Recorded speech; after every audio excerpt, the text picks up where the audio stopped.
दोस्तों एक बार फिर से स्वागत है आपका प्रजापति न्यूज में। क्या खत्म हो जाएगा मर्दों का वजूद? अब सिर्फ लड़कियां ही पैदा होंगी? स्टडी में हुआ बड़ा खुलासा। अब भविष्य में लड़कों की तादाद लगभग ना के बराबर रह जाएगी। चारों तरफ लड़कियां ही नजर आएंगी। दोस्तों आप अक्सर ये देख रहे होंगे कि इस समय जहां नजर घुमाओ वहां लोगों को लड़कियां पैदा हो रही है। बहुत कम ही लड़के जन्म लेने की खबर आपको आती होगी।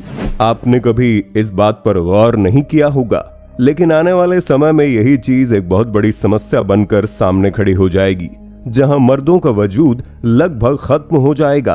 पर आखिर ऐसा क्यों होगा? क्यों वैज्ञानिक इस बात का दावा कर रहे हैं? क्या हमें इसे लेकर चिंता करनी चाहिए?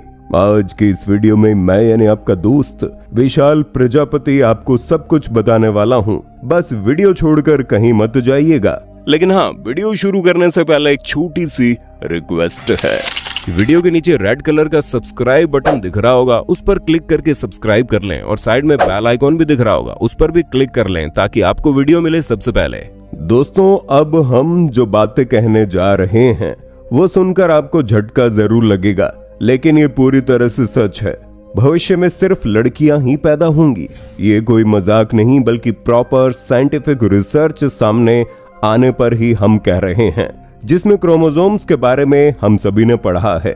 स्कूल के टाइम पर आपने एक्स और वाई क्रोमोसोम्स के बारे में जाना होगा, पर शायद ही आपने उस वक्त सोचा होगा कि ये चीज आने वाले समय में आपके जीवन की सबसे बड़ी सच्चाई बन जाएगी। सबसे पहले तो हम ये जान लेते हैं कि क्रोमोसोम्स होते क्या हैं, क्योंकि आप लोगों ने डीएनए के बारे में तो सुना होगा।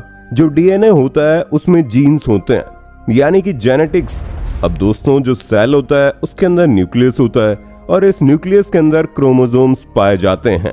और इन्हीं क्रोमोसोम्स को अगर धागे की तरह हम थोड़ा और खींच देंगे तो वो डीएनए बन जाएंगे, और अगर हम डीएनए को थोड़ा और खींच देंगे तो वो जीन्स बन जाएगा। यानी कि तीनों एक ही चीज है। अब इंसानों में क्रोमोसोम्स के 23 पेयर्स होते हैं और इन्हीं क्रोमोसोम्स में डीएनए होते हैं और इन्हीं डीएनए के अंदर जीन्स होते हैं, जिन्हें जेनेटिक इंफॉर्मेशन कहा जाता है कि आप कितने लंबे होंगे, आपका नैन नक्श कैसा होगा। क्योंकि दोस्तों हमारे शरीर की जो बनावट है, हमारा जो व्यवहार है, ये सब कुछ हमारे माता पिता से मिलता है, क्योंकि उनके डीएनए हमारे अंदर पाए गए हैं और उन्हीं के जरिए हमारे पूर्वजों के डीएनए भी हमारे अंदर आए हैं। क्योंकि आपने देखा होगा अगर कोई डायबिटिक है या फिर कोई और जेनेटिक बीमारी है तो इसकी सबसे बड़ी संभावना है कि वो बीमारी उसके डीएनए के जरिए उसके आने वाली जनरेशन में भी फैल जाए, और ये भी हो सकता है कि उसे ये बीमारी उसके पूर्वजों से मिली हो। तभी तो आप देखेंगे परिवार में अगर किसी एक को शुगर होता है तो उसके बच्चों को भी शुगर हो जाता है, बच्चों के बच्चों को भी शुगर हो जाता है, क्योंकि ये बीमारी डीएनए के जरिए आती है। ऐसा ही बॉडी के रंग रूप में होता है। अगर किसी के पेरेंट्स का डार्क रंग है तो हो सकता है बच्चों का रंग भी डार्क हो, क्योंकि वो डीएनए के जरिए बच्चों तक आएगा। लेकिन हाँ, जो बॉडी की चीजें हैं वो डीएनए के जरिए नेक्स्ट जनरेशन तक पहुंच जाती है, लेकिन जो दिमाग में है वो जरूरी नहीं कि नेक्स्ट जनरेशन तक जाए, क्योंकि अगर डॉक्टर का बेटा मेहनत करेगा तभी डॉक्टर बनेगा। ये नहीं कि बचपन से ही डॉक्टर बनने के गुण उसके अंदर पैदा हो जाएंगे। अब बात करते हैं असल मुद्दे की। क्यों ये कहा जा रहा है कि आने वाले समय में लड़कों का वजूद खत्म हो जाएगा? क्योंकि हाल ही में आई स्टडी में पता चला है कि जो वाई क्रोमोसोम्स है वो श्रिंक हो रहे हैं। दोस्तों ये क्रोमोसोम्स मेल सेक्स को डिटरमाइन करने के काम आते हैं।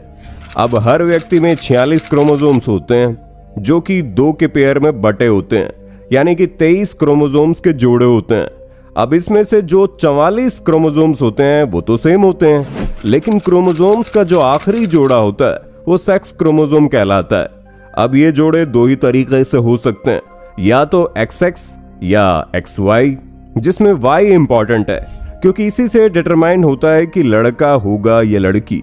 अब जैसे कि फीमेल में जो आखिरी पेयर का क्रोमोसोम्स होता है वो XX होता है और मेल में ये XY होता है। जहां एक X तो दोनों में सेम होते हैं, लेकिन जो आखिरी क्रोमोसोम होता है वो डिसाइड करता है, यानी कि अगर किसी में Y क्रोमोसोम्स है तो वो मेल है, अगर इसकी जगह X क्रोमोसोम है तो वो फीमेल है।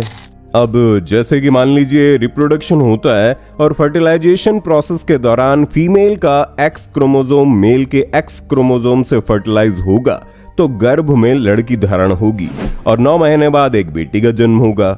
वहीं अगर फीमेल का एक्स क्रोमोसोम मेल के वाई क्रोमोसोम से फर्टिलाइज करेगा तो एक्स वाई पेयर बन जाएगा और गर्भ में लड़का धारण होगा। दोस्तों, ये क्रोमोसोम सेक्स डिटर्मिनेशन क्रोमोसोम होते हैं जो मेल्स के अंदर ही पाए जाते हैं। एक और इंटरेस्टिंग बात आपको बता दे, ये जो एक्स वाला क्रोमोसोम होता है वो बड़ा होता है और जो वाई वाला होता है वो साइज में छोटा होता है। अब आप सारा बैकग्राउंड समझ गए हैं तो आपको समझ में आ जाएगा क्या हो रहा है। जहां 2 साल का रिसर्च पेपर पब्लिश हुआ है जिसमें वैज्ञानिकों ने बताया कि जो वाई क्रोमोसोम्स हैं जो कि मेल डेवलपमेंट के लिए बहुत इंपॉर्टेंट होते हैं, ये और छोटा होता जा रहा है। ये लगातार श्रिंक होता जा रहा है और अगर ऐसा ही चलता रहा तो ये गायब ही हो जाएगा, यानी कि लड़के पैदा ही नहीं होंगे।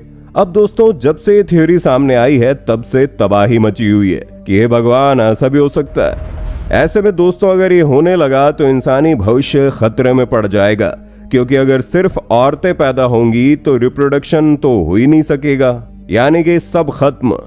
अगर इस दुनिया को चलाना है तो मेल और फीमेल दोनों का होना बहुत जरूरी है। अब एक और हैरान करने वाली चीज यहाँ पर सामने आती है जिसमें बताया गया है कि शायद अब इंसान और ज्यादा इवॉल्व हो जाएं, यानी कि ये भी पॉसिबल हो सकता है कि बिना आदमी के ही बच्चा पैदा होने लगे या फिर आदमी अलग तरीके के हो। जहाँ पर इस स्टडी को करने वाले प्रोफेसर जेनी ग्रीव्स का कहना है कि ये कोई नया फिनोमेना नहीं है। प्लेटिपस नाम के जीव के साथ ही कुछ ऐसा ही हुआ था। ऐसे में शायद आगे आने वाले 1 करोड़ साल बाद वाई क्रोमोसोम पूरी तरह से गायब हो जाएंगे। हालांकि इसमें अभी बहुत समय है, परेशान होने वाली बात नहीं है, लेकिन हाँ, इसकी शुरुआत हो रही है।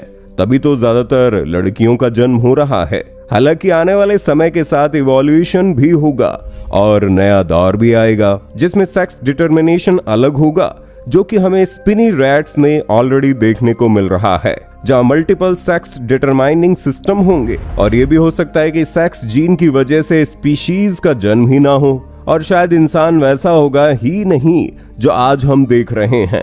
भविष्य में इंसानों का अस्तित्व पूरी तरह से बदल जाएगा और ये चीज ह्यूमन रिप्रोडक्शन को पूरी तरह से चेंज कर सकती है। दोस्तों, इसे ही इवोल्यूशन कहते हैं, जहां चीज इस तरीके से बदलती है कि आपको विश्वास ही नहीं हो पाता। अब ये तो पता नहीं है कि 1 करोड़ सालों में ऐसा कैसे होगा, लेकिन हाँ, जिस तरह से रिसर्च की गई है उसमें ये बात पक्की है कि इवोल्यूशन अपना रंग दिखाएगी और हम इंसानों के अस्तित्व में बहुत बड़ा बदलाव आएगा, जहां मर्दों का अस्तित्व लगभग खत्म हो जाएगा और जब मर्दों का अस्तित्व खत्म हो जाएगा तो औरतों का भी अस्तित्व खतरे में पड़ जाएगा और फिर एक नई तरह का इंसान ही हमारे सामने आ जाएगा जिसे हम और आप तो देख नहीं सकते, लेकिन आने वाले फ्यूचर में हमें वो चीज जरूर देखने को मिलेगी। और ये हम तब कह रहे हैं जब सब कुछ प्राकृतिक तौर पर चलता रहेगा, क्योंकि वैज्ञानिक बहुत तेज हैं। इस तरह की सिचुएशन आने से पहले ही कोई ना कोई बंदोबस्त भी कर सकते हैं। बाकी आपका इस पर क्या कहना है कमेंट में बताइए और ऐसे एडवांस वीडियोस देखते रहने के लिए हमारे चैनल को लाइक शेयर सब्सक्राइब कर देना। धन्यवाद। दोस्तों, आपकी स्क्रीन पे 2 और वीडियोस दिख रही हैं, जिसे देखने के लिए आप इस स्क्रीन पर क्लिक करें। दोनों देखिएगा, बहुत अच्छी वीडियो बनी है।